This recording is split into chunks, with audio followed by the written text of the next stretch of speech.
नमस्कार मंडळी. सध्या व्यवसायामध्ये हॉटेलचं अनेकांना वेड लागलेलं आहे. हॉटेल व्यवसायामध्ये चांगलं इन्कम आहेत या उद्देशानं अनेक जण सध्या हॉटेल सुरू करत असल्याचं एकंदरीत दिसून येते. आपण सोशल मीडियावर अनेक रील स्टार बघितले, त्यांनी सुरुवातीला रील केले आणि नंतर हॉटेल व्यवसाय सुरू केलेला आहे. पण मी सध्या भोकरदनमध्ये आहेत. भोकरदनचं सिल्लोड रोडवरील एक वारकरी नावाचं हॉटेल नुकतंच या ठिकाणी सुरू झालेले आहेत. शुद्ध शाकाहारीमध्ये हे हॉटेल सुरू झालेले आहेत. तर त्याचे मालक आपल्या सोबत आहेत. हे खरं तर पानटपरी चालक आहेत. यांनी अनेक वर्ष पानटपरी चालवली आहेत. हे रावसाहेब बारोकर म्हणून भोकरदनचे रहिवासी आहेत. यांनी भोकरदन ते सिल्लोड रस्त्यावर वारकरी नावाचं हॉटेल सुरू केलेलं आहे. पानटपरी सोडून हे हॉटेल व्यवसायाकडे वळालेले आहेत. काय एकंदरीत आज काल तुमचे मोठे बंधू, त्यांचं पहिलं हॉटेल होतं, नंतर दुसरं हॉटेल चालू केलं. तुम्ही पानटपरी चालवत होते, आता हॉटेलकडं का वळाली आणि नेमकं का याच्यातच वळावं लागलं? आम्ही खरं म्हणजे वडिलांनी व्यवसाय चालू केला तो 1989ला. अच्छा. 89 पासून हॉटेल व्यवसायात आमचा परिवार आहे. सुरुवातीला मोठे भाऊ होते. आमचे मोठे भाऊ रामेश्वर बारोकर यांनी हे झाड लावलं. त्यानंतर आम्ही त्याला वाढवलं. हळूहळू वाढत गेल्यानंतर ते हॉटेल गावात असल्यावर त्यात चांगला आम्हाला रिस्पॉन्स मिळाला. आमची त्यातून प्रगती होत गेली.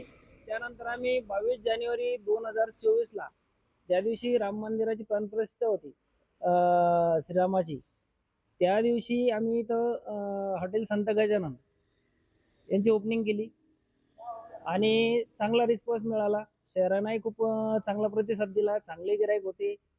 क्वालिटी, स्वच्छता आणि सर्व्हिस या 3 गोष्टी डोळ्यासमोर ठेवून आणि या 3 गोष्टीत कोणतीही कॉम्प्रोमाइज न करता आम्ही हे हॉटेल चालवण्याचा प्रयत्न केला. आम्हाला खूप चांगला रिस्पॉन्स मिळाला. चांगला रिस्पॉन्स मिळाल्यानंतर असं वाटलं, की आपण आणखी काहीतरी करायला पाहिजे. त्यामुळं आम्ही तिथून आता या 7 तारखेला 7 जुलै 2026ला आम्ही नवीन हॉटेल वारकरी या नावानं चालू केलं. तर नेमकं वारकरी याच नावानं का चालू केलं? तुमच्या बंधूनं संत गजानन नावानं का चालू केलं? म्हणजे हॉटेलचं नेमकं नाव हे दोन ठेवण्याच्या मागचं रहस्य काय आहे? हां, पहिली गोष्ट हॉटेल संत गजानन हे नाव ठेवण्याचं रहस्य असं आहे, की गजानन बाबावर आमची निस्सीम भक्ती आहे, निस्सीम प्रेम आहे आणि त्यांच्या आम्हाला आशीर्वादही मिळालेला आहे. म्हणून आम्ही हॉटेल संत गजानन हे नाव ठेवलं.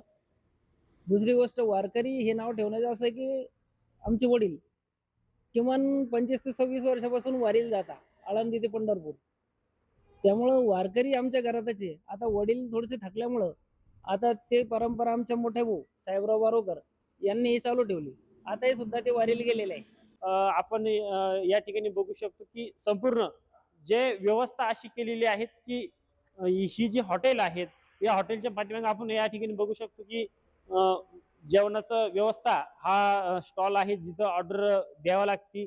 ऑर्डर दिल्याच्या नंतर इथं ऑर्डर घेतली जाते आणि इथं संपूर्ण सायंकाळी जवळपास 5 वाजेच्या नंतर या ठिकाणी ह्या हॉटेलला चांगला प्रतिसाद असतो.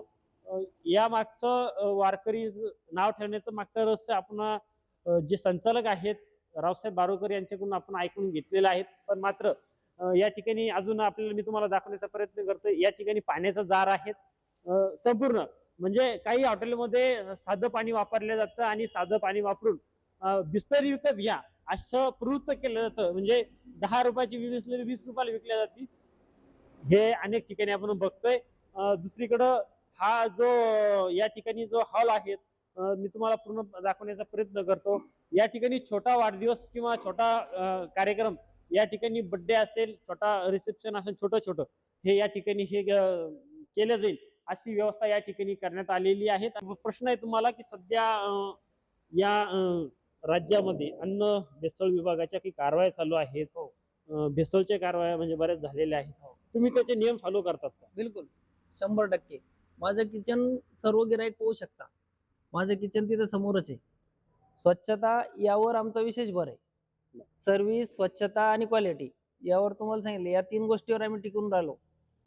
वारकरी हे जे नाव ठेवलेले आहेत त्याप्रमाणे हे वागतात का, हे आपल्याला बघणं अपेक्षित आहेत. आणि खरोखर हे जे बारोकर नावाचं कुटुंब आहेत भोकरदनचं, हे पूर्णपणे या शहरामध्ये निर्व्यसनी आहेत आणि त्यांचा व्यवसायामध्ये जास्त भर हॉटेलमध्ये आहेत आणि हॉटेलमध्ये त्यांची क्वालिटी नेहमीच चांगली असते असं अनेकांनी सांगितलेलं आहे. मी तर या हॉटेलमध्ये आजपर्यंत जेवलेलो नाही आहेत.